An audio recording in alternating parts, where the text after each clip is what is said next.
On October 31st, 2008, Satoshi Nakamoto posted a white paper for a peer-to-peer electronic cash system to a cryptography mailing list. This was the first mention of Bitcoin, that a decade later would become a $200 billion movement. To this day, it's still not sure who Satoshi Nakamoto is, whether it's a single person or multiple people or things. But it doesn't matter. What matters more is this. This chart shows how the top 4 mining pools, all of which are based in China, control between 60 to 80% of Bitcoin's mining power. This is very dangerous because miners have a crucial role in Bitcoin's money supply and securing Bitcoin transactions. Bitcoin mining is becoming centralized, and it's due to a major design flaw in Bitcoin's core protocol that still remains unfixed. If nothing changes, it might be that Bitcoin will not survive its next decade. In 2008, the global financial system collapsed as all trusted authorities failed to prevent an economic meltdown that cost millions of people their homes, jobs, and life savings. The trusted authorities were big banks that received trillions of taxpayers' dollars in bailouts, who then used the money to pay their executives fed bonuses and lobby against regulation. So Satoshi offered a solution: get rid of all trusted third parties. Bitcoin was supposed to be a decentralized financial system that would give people freedom to transfer their funds directly among one another without any central authority in between. It's a peer-to-peer currency that is controlled by the people. Bank accounts were replaced by wallets that are free to create and with no restrictions on their use. Centralized transaction system was replaced with a distributed blockchain that stores all transactions publicly, and anybody can download a full copy to run their node. Money creation and security was transferred from central banks to miners. Anyone with a computer can contribute with its computational power to help secure the network, create new coins, and earn money for doing so. Decisions are made not by a central authority behind closed doors, but through a majority consensus and open discourse. Bitcoin works unlike any other bank or financial system. There are no background checks, no identity verifications, and there is no one to tell you what you can and can't do with your Bitcoins. It's a completely permissionless system. But because decisions are based on the network's consensus, Bitcoin only works as long as the network's power is distributed enough so that no single entity can act as a majority.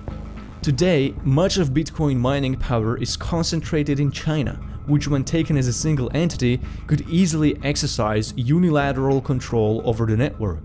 This could have catastrophic consequences for the whole cryptocurrency. The root of the problem is that the majority consensus isn't the majority of the people, but the majority of the computational power on the network, which means fewer people can control more mining power. When you send somebody your Bitcoins, before your transaction is added to the network, it has to pass what is called the proof of work. Bitcoin takes your transaction and puts it in a block. This block now serves as a set of data that the algorithm encrypts with a hash to generate a unique number of a fixed length. Before a block can be added to the blockchain, Bitcoin miners have to guess this unique hash. When somebody guesses the correct hash, they announce it to the network, and the block with your transaction is added to the blockchain, and that's called proof of work. Bitcoin miners use this process to determine their consensus. The longest chain of blocks is the one with the most computational power behind it, so it is accepted as the single history of transactions. Now you can ask, well, what's the point of that?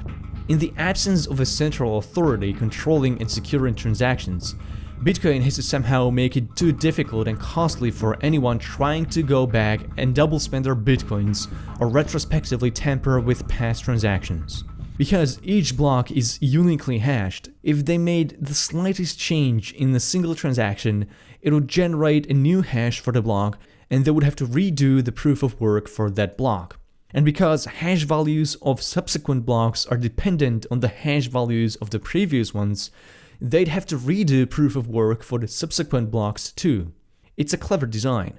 Bitcoin hashes are difficult to guess, and finding them requires a lot of computational power. Your chances of finding the correct hash on Bitcoin is currently less than 1 in 13 trillion. So it's practically a lottery. Then why would anybody want to waste their precious resources for Bitcoin mining? You probably know the answer. Mining is Bitcoin's answer to centralized money supply. There is no mint or central bank printing money. Bitcoin automatically creates new coins as a reward for miners who find correct hashes. This incentivizes miners to bring in more and more computational power to the network to increase their chances of winning the mining lottery. But every 2 weeks, Bitcoin is designed to adjust the difficulty level of their hash target, so that it always takes roughly 10 minutes for miners to find a new hash. This is useful for consistency. You can rely on the network that it will always take 10 minutes to receive the first confirmation of your transaction, 60 minutes to receive 6 confirmations, and so on. You know where this is going. As miners increase the network's computational power and Bitcoin increases the difficulty level, opening new mining operations requires more and more initial investment into better hardware and to cover electricity costs. Profit margins for newcomers are tiny. Smaller miners are gradually excluded from the game, and incumbent miners accumulate greater and greater share of the network's power. And that's how Bitcoin is becoming re-centralized. Why is centralization a problem? If somebody with bad intentions controls over 50% of the mining power, they control the consensus. They can unilaterally decide which transactions go through and which don't, or they can even double spend their bitcoins. This is known as a 51% attack. In 2014, the Bitcoin community was in full panic mode, as for several hours, a single mining pool, Gashio, controlled over 50% of Bitcoin's total hash rate. Gashio miners began leaving the pool to reduce their network share, and within a day their power dropped by 4 percentage points. Lucky for Bitcoin, Gashio didn't do any damage. The pool temporarily stopped receiving new registrations, and the company allowed miners to easily switch to different pools. But not everyone is so fearful of the 51% attack. It's possible in theory, but there is little, if any, practical benefit. Any attempt to double spend would require redoing all of the hash work, not just for the block the transaction was in, but also for all the subsequent blocks on the blockchain. They cannot just go back a number of blocks, change some transactions, and go back on top of the blockchain as if nothing happened. Double spending would be self-crippling, because the rest of the miners would continue adding up to the latest blocks on the longest chain, but double spending miners would fall behind by the number of blocks they'd need to redo. But even if they succeeded, they wouldn't be able to evade detection, since all transactions on the ledger are public and could be easily connected to real-life identities. Any such attempt of economic fraud on Bitcoin would very likely lead to an immediate meltdown of the whole currency. And there is not much else someone could do to attack the network. Even if a single mining pool controlled 100% of the hash rate, they wouldn't be able to steal other people's bitcoins, override the Bitcoin protocol, or create new coins at a faster rate than the Bitcoin algorithm allows. But what if someone doesn't care about profit and just wants to watch Bitcoin burn? Now we're talking. Now that's a real problem. Because the majority of the hash rate is concentrated in China, if the Chinese government took control of all of their mining pools, they could try to destroy Bitcoin by halting the network or double spending left and right, not for fraudulent gains, but to devalue the currency. And China has a great experience with devaluing a currency.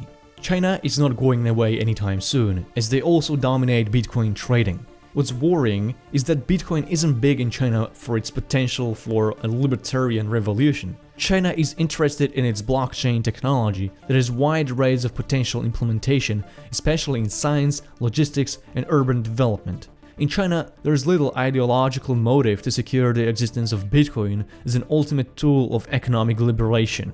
Re-centralization is a problem that Bitcoin might not be able to solve on its own. Unless there is a major innovation in technology and electricity production that significantly reduces the costs and upfront investment in Bitcoin mining, the cryptocurrency won't be able to redistribute its hash rate. Individual mining is not an option because of the lottery nature of Bitcoin mining.